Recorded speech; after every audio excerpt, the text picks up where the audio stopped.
Hey everyone. I'm going to talk a little bit about the panel. Why don't you guys already sit down? Might be a bit more comfortable. Because I think we've got a pretty amazing panel here and representatives from ecosystems. Sebastian from Polygon actually has two hats on today. It's all about identity, but also ecosystems. Sebastian, you've been leading PolygonID and are also quite embedded, obviously, in the Polygon ecosystem. We have Martin, co-founder of Gnosis, who has been doing Gnosis Pay, among several other things that we'll hopefully discuss. And with Antoni from Aleph Zero, very privacy-focused, and also with a new product that goes into the payment realm, which is why we're here to talk about.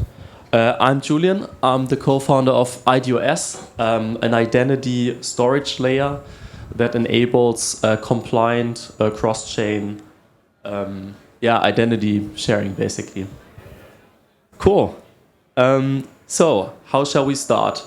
This is about ecosystems and how ecosystems have developed in the past. And I want to start by a hypothesis, and I would like you to comment on that, if this is something that you're seeing or if there's a bit more nuance to it. And if we've been looking at ecosystems, we saw them compete against or wanting to be the fastest, right, in the beginning. We've seen that there's the interoperability play. So who's the fastest, who's the most connected one? And I want to know from you guys, what's the next kind of realm that we're getting into? Is it who has the most users? Is it who has the most liquidity? It'll be interesting to know. Martin, do you want to start? Yeah, and I think currently we are in a situation where it's still a mix out of somewhat separate ecosystems where kind of every chain has their own, let's say DeFi liquidity has their own kind of identity solution. But of course, already there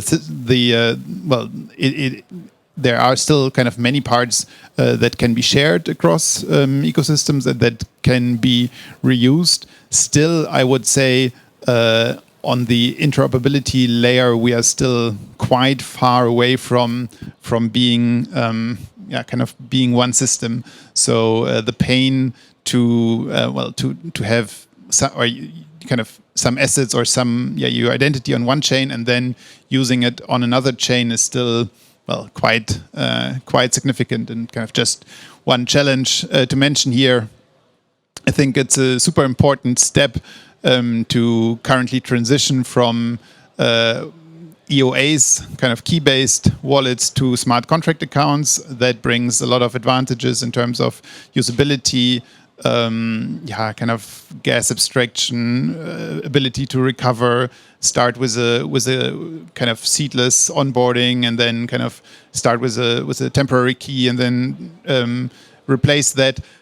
So that's all great, but it brings the big challenge. You have now your smart contract, which is now your identity, which is even harder to use than on other chains, because that address you don't have on another chain, and you can't very easily reuse on another chain. And so even simple things like that, we are currently mainly using a single address that does not contain something like a chain ID is already a problem, because you're saying send money to this address, but it's not clear on what chain. So I would say we are still, unfortunately, in a stage where interoperability between ecosystems is not as good as it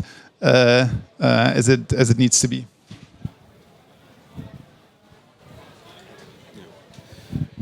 Hi.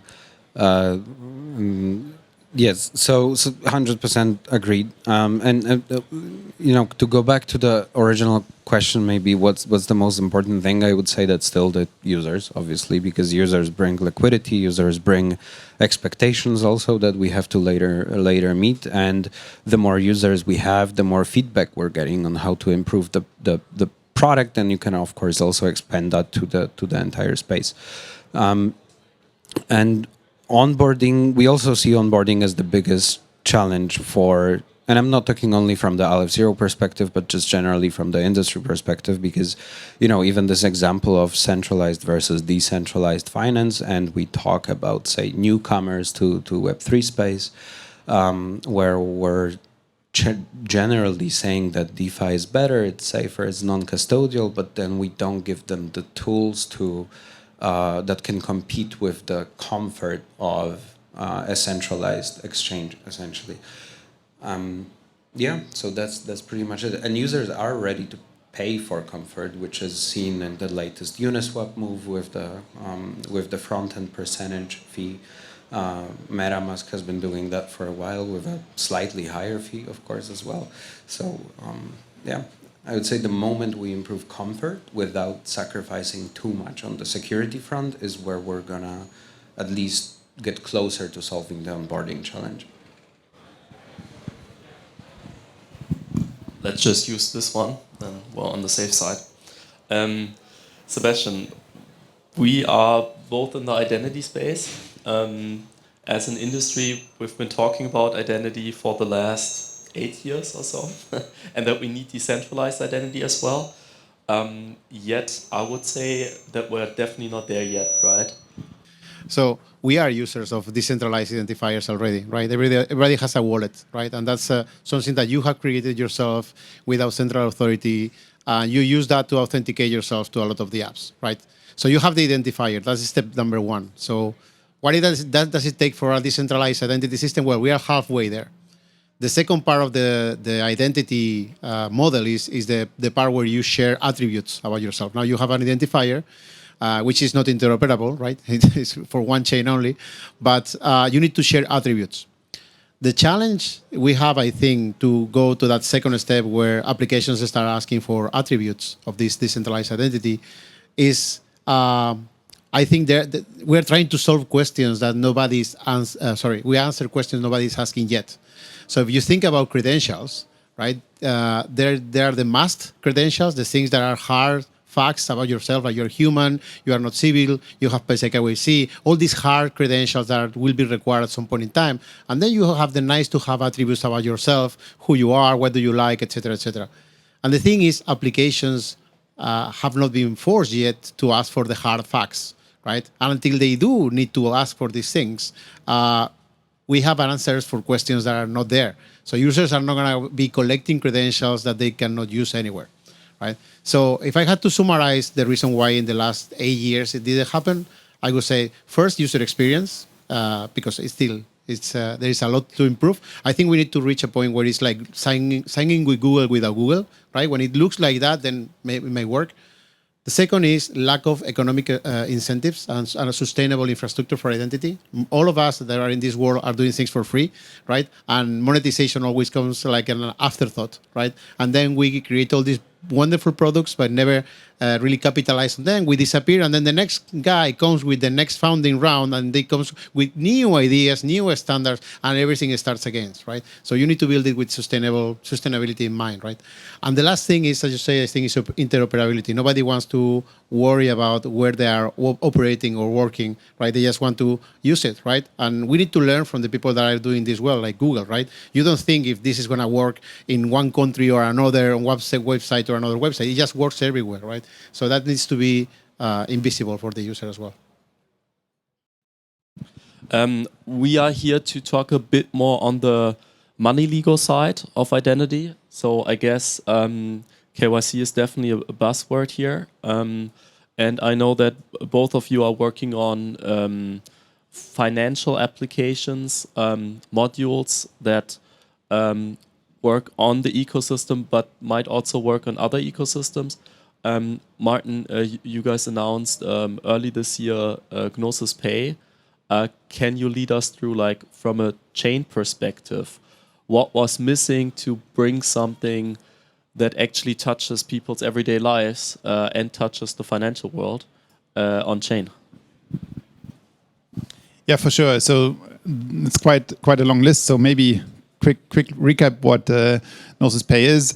It's a way to have a safe, previously not so safe, but now safe that obviously is fully in your custody, so your wallet and works with every wallet can control that safe, and you hold stablecoins in it.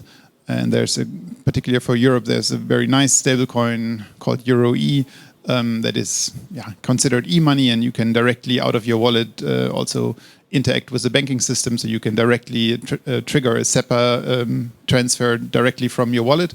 Anyhow, so that you can do, but Gnosis Pay specifically also wants an integration into, the still, to this point, widest payment network, which is, Visa and MasterCard. So yeah, you will be able to have a Visa card, and when you tap it, basically that will trigger an on-chain transaction and kind of no fees. So if you paid 20 euros, just exactly 20 euros in stablecoins will be deducted. So we are really getting close to a point where we are creating kind of neobank experience, but self-custodial.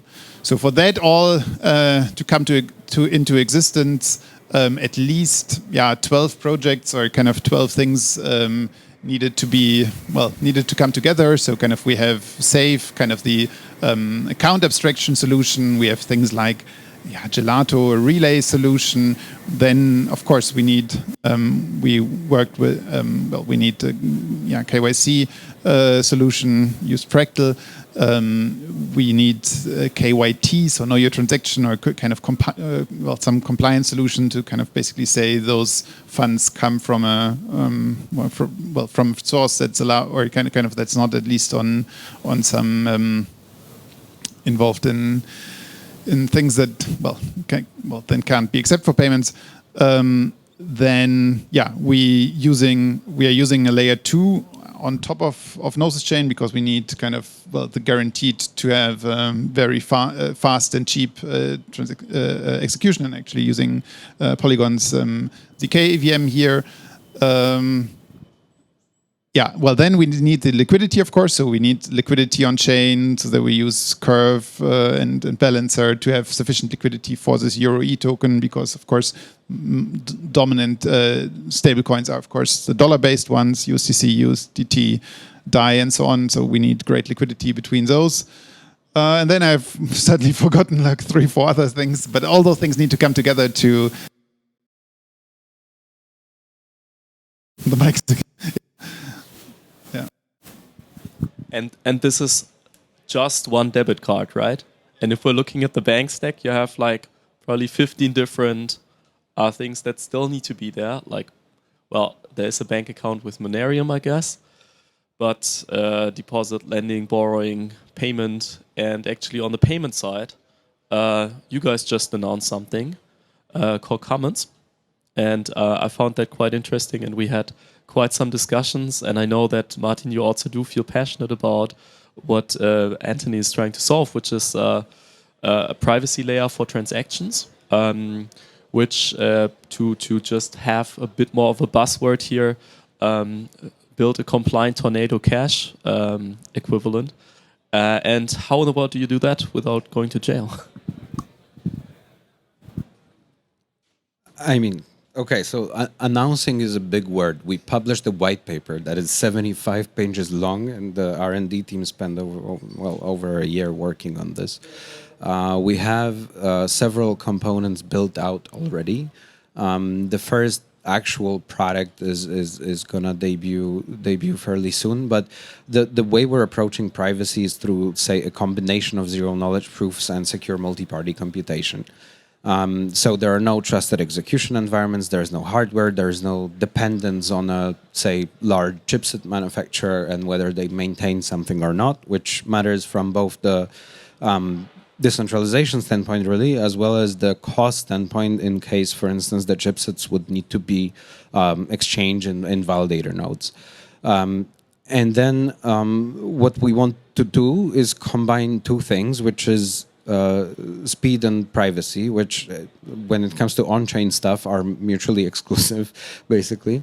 But what we did like first is we've built a fast L1, which is Aleph 0.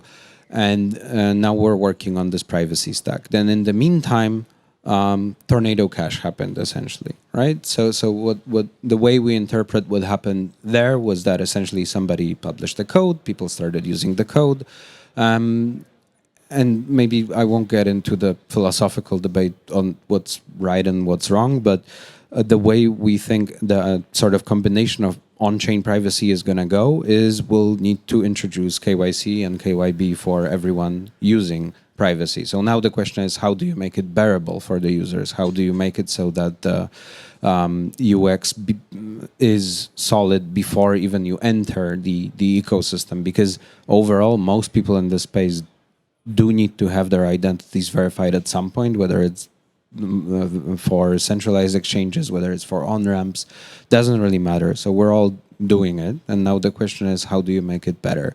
And this is to an extent where idOS comes in. Then, for instance, what we identified as a major issue when it comes to on-chain privacy also is UX. So, for instance, if you use a mixer, the funds quite often get just flagged. You cannot really prove the provenance. You cannot prove that they come from a, well, let's call it legitimate source. And also, yes, there are KYT, there's Chainalysis, there's CoinFirm, and so on and so forth, but identity combined with tools that do on-chain AML solves it. At least that's what we hope for. And effectively, then you don't have the challenges related to the UX whenever you want to exit the this privacy system. So that's pretty much the ballpark. Essentially, at the moment, we're working on finalizing something called a shielder, which has been a concept that's been in the industry for a while, but we don't think anyone really deployed a solution that actually works. If you try and go and use different sort of products that shield transactions, it's too slow, it crashes very often also. And we just want to start with that, and then introduce basically a private order book, decentralized environment that has a chance of becoming as convenient as their centralized counterparts. Again, I find this, and of course I've heard about it before, but to the depth that you guys needed to go just to have like one module ready is quite astonishing. If I take a look at you guys as an ecosystem and the resources that you can deploy to solve that, sounds like a major effort. Something that I picked up, or that's at least my hunch, is that there is a lot more ecosystem collaboration these days.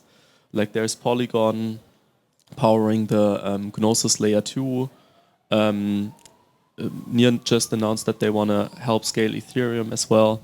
And I was wondering, like, if I'm looking at those different solutions, right, wouldn't it make more sense to have like a composable layer that is even cross-chain, like a PolygonID solution that helps with identity across chains,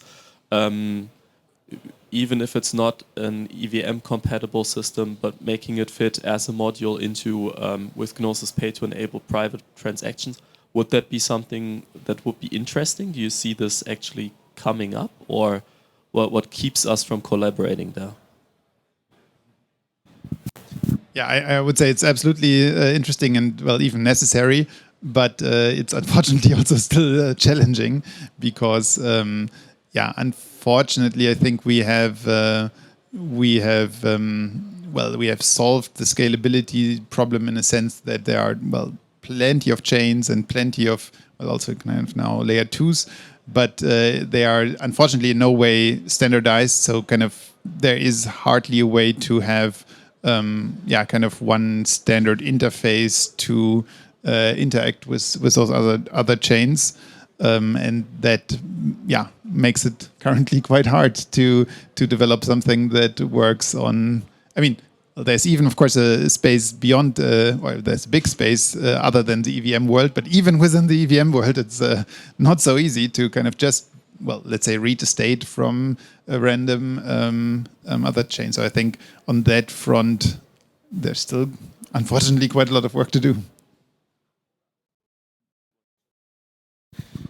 Yeah, like we of course want to make the privacy layer modular, but then again, that's the that's the main challenge, which is essentially not as simple as just saying that it's modular and you can integrate it. There's a lot of hardcore technical work required for every one of those integrations. And like if we talk about potentially becoming sort of like a privacy black box modular middleware, let's call it, it's essentially a separate project, which we also have on the roadmap. But like now we just want to put out a showcase and to kind of show that, hey, this just works. And then we move on to designing sort of the lacking bits and pieces that we have that would allow us to make this much more, well, interchain, let's call it. But yeah, all of those, I'm sure with Gnosis Pay, all of those 12 things that you needed to happen, it's 12 separate massive projects where everything can go wrong, and the cost is just huge also. And privacy. Sorry, yeah, privacy. Privacy is certainly a thing we have. Well, we need, and we have not. Have not solved yet. Right now on Gnosis Pay, privacy is still a kind of somewhat unsolved problem. So now your credit card transaction will actually leave an on-chain trace. That's not too hard to then connect to your wallet, and that's certainly not a long-term solution for sure. So also on the identity side, I mean, we sure have some problems to solve. Maybe we start with the rather simple terms to kind of discover how we can help these guys actually like get there. Oh, seems like we have another panelist. So there are all those concepts out there, vastly different, like soulbound tokens. Vitalik yet published another article about identity and how it's needed and what we can do in terms of like Sybil resistance. We have identity wallets. We have decentralized storage. What should ecosystems do? Like, what's the way forward? What will actually get us adoption? What do you think is the system that people should look to if they want to solve identity, like the identity layer? That's a big question. So I guess a real use case and technology that doesn't suck. Real use case could be the Sybil resistance use case, which I think is a very bad way of selling it. Sybil resistance is just one of the consequences of not having digital identity accountability, right? So, but there are other things that you can do when you don't have accountability on your identity, when you can just renew your identity every morning, right? Imagine every morning you change your face, everything you did in the past doesn't count, you go again, right? So there is a number of use cases for that. Sybil resistance is one. What we need is to have a permanent, immutable identity that travels with us in the same way our real identity does. It can be scary at times as well, but I think that's a use case that that could drive adoption. Given that we have all the economic things, the technology is okay, the user experience is okay, I think giving people one single identity that will be a clone, a mirror of their real identity, and will accumulate reputation across all their lives, right? And that is what we usually talk about, proof of uniqueness, right? You proof of uniqueness, what WorldCoin is doing with your eyes, right? It can be also be done with KYCs, can also be done with a number of things, right? But the challenge is, it doesn't matter if it's WorldCoin or if it's Polygon or if it's idOS. The challenge is when one single company has all these records, right? So I think the challenge to solve is how we make this an open ecosystem when you can get your proof of uniqueness from multiple providers, but then they somehow trust each other to have this global view, and then your uniqueness stands globally across all chains, etc., etc. Right? That will unlock a lot of things. See, people always talk about uncollateralized, non-collateralized lending, but it's everything that in the real world depends on your reputation, right? So you don't go to a gym and you make a mess because it's your reputation. You don't misbehave because it's your reputation, right? People care about, it's another asset, right? It's digitalizing another asset. In the same way NFTs created scarcity, this could create a new economical construct, which is identity accountability. Maybe a follow-up question, just to make it very specific. How are you guys planning on tackling that? Is it like Polygon ZK, which is going to be scaled across the ecosystems? Is it kind of like an extra identity layer that you want to provide? Is it a protocol? Is it an initiative where you want to bring together people that actually finally solve it in a way? How do you guys see PolygonID?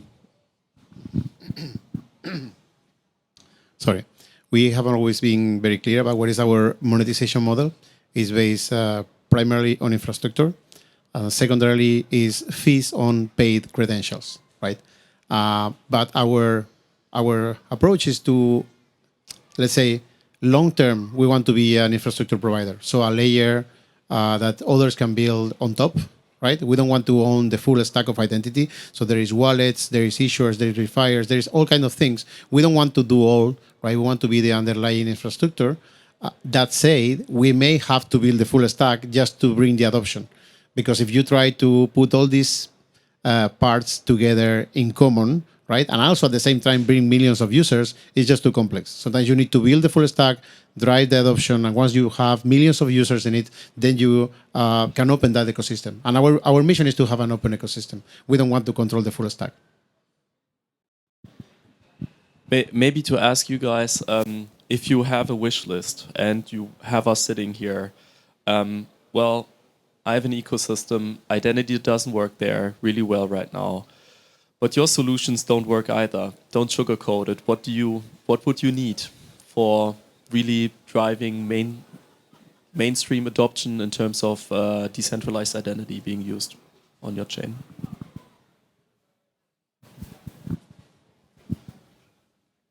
Yeah, I mean, I think it's a mix of many things. So yeah, so first, technically, it has to it has to work and be on a similar level, simple as login with Google, let's say. And I think we are getting closer to that. I think this recent development that the passkeys are kind of broader supported by Apple, Google, Microsoft. That's a good thing because ultimately, if you want to do anything with decentralized identity or wallets, I mean, somehow, somewhere, users need to hold keys, and of course, it's extremely helpful if still large ecosystems like the Apples and the Googles of this world make it easier for users to hold keys, and that's kind of what passkeys are. So I would certainly say it should leverage that. So simplicity is, of course, number one. Yeah, I mentioned the interoperability a few times.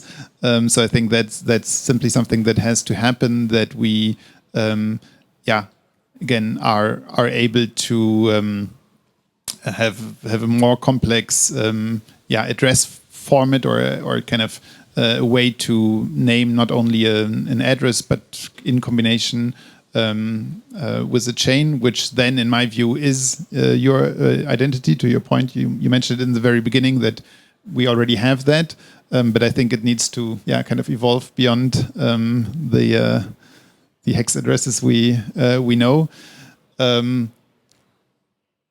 And then, of course, we need use cases, or we need applications that make use of it. Yeah.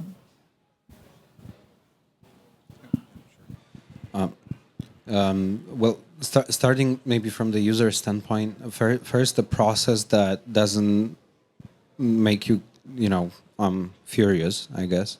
Because oftentimes, if you just go through a standard KYC process, it just at some point crashes, doesn't recognize your face, even though it's well lit and you're looking at the camera. Like these are probably, on the back end, these are probably not that easy things to solve, but still, it's a problem. Second is the interoperability of credentials, at least within an ecosystem. Ideally, beyond the ecosystem, but this would require a massive incentive alignment across all of the major, ecosystems, essentially. And I think these two really are key to kind of solve this on the user level, like what would users want, end users, essentially. So yeah, just better UX. That's the first thing.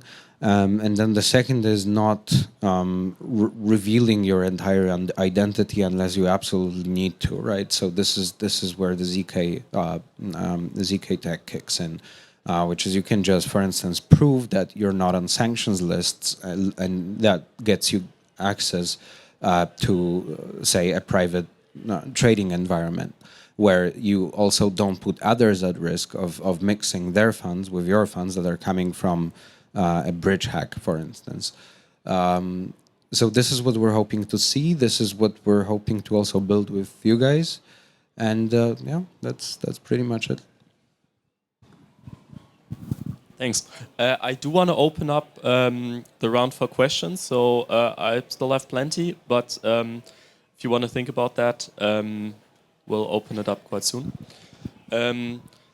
So just looking at it from an adoption space, I mean, we've been recently crunching the numbers again. We probably have 5 to 8 million active users on chain.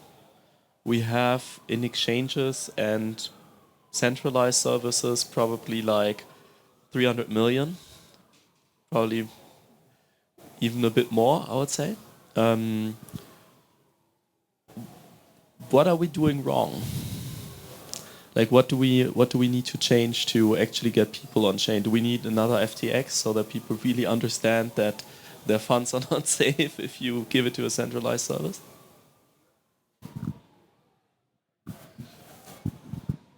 I don't think we need another FTX because, if people in general would respond better to fear than incentives, then the world would be in a different place probably.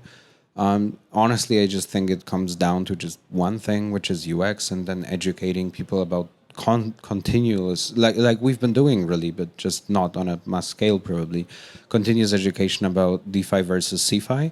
But also expecting people to just store their seed phrases on pieces of paper forever, and to expect that 3 billion people are going to do that is just insane. So we need some form of custody, obviously. And whenever, for instance, Ledger introduced this recover function, and there was a huge outcry. It wasn't just about the recovery function; it was also about the fact that people discovered that there's access to the devices and so on and so forth. But it's one way of solving this, just distributing sort of the key between a number of, let's call it, trusted actors. But this is just as much a technological debate as it is philosophical, I would say. And I don't think we have a proper answer for this. I'm not sure if you guys would agree. Yeah, I would say, and that has been my thesis for a long time. The UX just has to be better than kind of the alternative. So it just has to be. I don't think we get to 300 million users or something like that because of some ideological reasons to say it's better to have decentralized systems and so on. They just have to be better, and the way they can or will become better is that in open systems you can have permissionless innovation, and hopefully permissionless innovation will lead to experiences that kind of just develop faster, just are more innovative, and therefore are then also ultimately better and nicer. So I think there has been a period where you already saw that on Ethereum, where once you were in the system, once you had a wallet, yeah, it's, to me, it's kind of so much nicer to well, go to a new dApp and just connect my wallet and not be required to type in my email, create a new account, type in a password, and so on. It just works. Of course, that was only a short period, because then gas prices became insane on Ethereum, and kind of for that reason it became not really usable. And then we see this or we saw this explosion of other chains, and again that brought a bunch of challenges. So unfortunately, in a way, we are in some way worse off than we were, like, let's say, in the 2019 area or something like that in some aspects. But yeah, those things are finally getting solved, and then yeah, we will hopefully see the benefits of open ecosystems that can develop at faster pace. So concrete, bring back this example of Gnosis Pay. So we do believe that I mean, out of the 8-9 elements we used, well, luckily we hadn't built those 8-9 elements. We just kind of were using them. So in a way, we are getting to a point where it is possible to create something like a neobank, whatever, Revolut and N26 at a fraction of the cost. So something that would previously cost, I don't know, 100 million to create such an experience, as you know that from those neobanks, that suddenly a 5-people developer team with maybe a budget of 500,000 can do. And yeah, I absolutely think that will lead to, well, better experiences. That will then lead to users. That's an interesting point. So maybe it's not just the self-custodial thing as a feature, but mostly blockchain still being a backend technology that just makes things open and really cheap. Cool. I want to give the opportunity to you guys to ask a question. I think we have one there.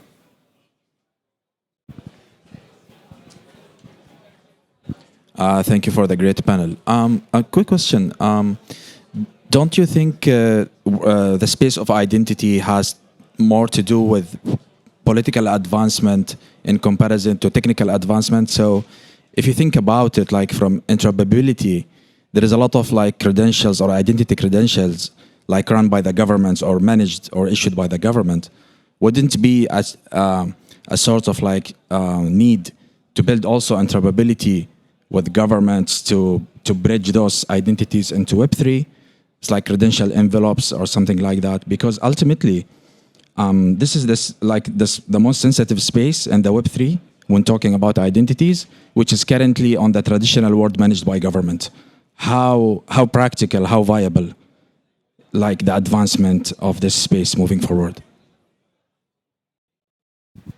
Yeah, my comment would be, I absolutely see that point, but I also see kind of a big part of identity that's not necessarily kind of related to any government requirements. So, like, if I browse the web kind of outside of our nice Web3 space, then still kind of my main identity in a way is my Google account. So I use login with Google quite often, and maybe Twitter and GitHub, and maybe there are 3-4 kind of in a way identity providers, and that's still a huge space that is fairly unconstrained from any government requirements and regulation. Of course, then you have on the other side, still quite a number of applications, financial applications, where you have very specific requirements. And yes, of course, it would be wonderful if the requirements would be not in 180 jurisdictions different. And you would need to find solutions for many jurisdictions. I am maybe not too optimistic that this will change, but of course, even there, we see at least some attempts. I would say I'm personally, I'm looking forward for that. I'm looking forward for governments to issue digital identities to everyone in the world. I think that's their job. And I personally, and maybe I'm a bit controversial here, but I wouldn't trust any company to do that or any even decentralized body to do that, right? So that's their job. That's what they have to do. Now, what do we do with these credentials? That's a different story, right? We have a PolygonID is based on a protocol called ident3. Ident3 is all about how you share and communicate these credentials, right? How you use zero knowledge, how you keep private even the identifier that you use to present the credential, right? So there is a number of privacy is a very complex topic, right? Is you only need to miss one aspect to compromise the entire thing, right? So we've been spending years in the protocol to make sure that nothing leaks if you don't want to leak it, right? So very so two examples, right? You have Aadhaar in India. Everybody has a PDF, right? So imagine that you will have the same. That thing contains even your biometrics, right? On the other side, you have the same governments like UK or France now saying that you will have to prove that you're over 18 to access porn, right? Okay, do you want to present your full DNA with the biometrics to every porn site to prove that you can watch a video? Probably not, right? So I think there is a lot of space for products working on this communication and hiding and keeping private the credentials that you have achieved.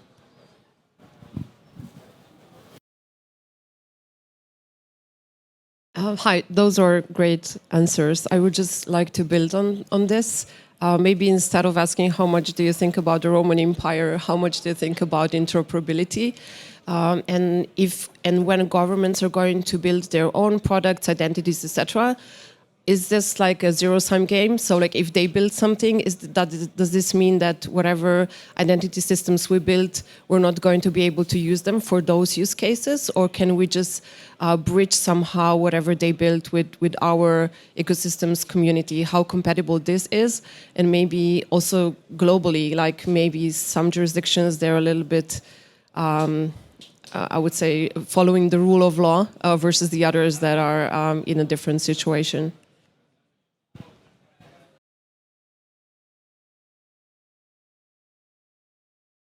So I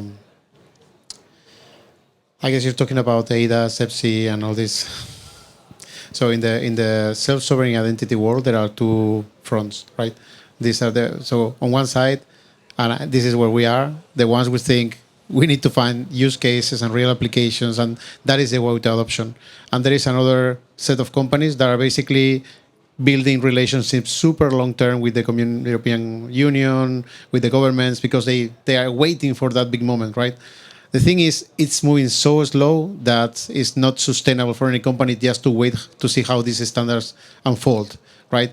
They have also actually made 2 or 3 critical changes, breaking changes backward that would completely cancel anything that you would have built on top of the initial specs, right? So I would say whenever it happens, we will be on top of it. In the same way, you can see now taking Aadhaar is the most successful case of national identities. There's like 1 billion people, lot of penetration, right?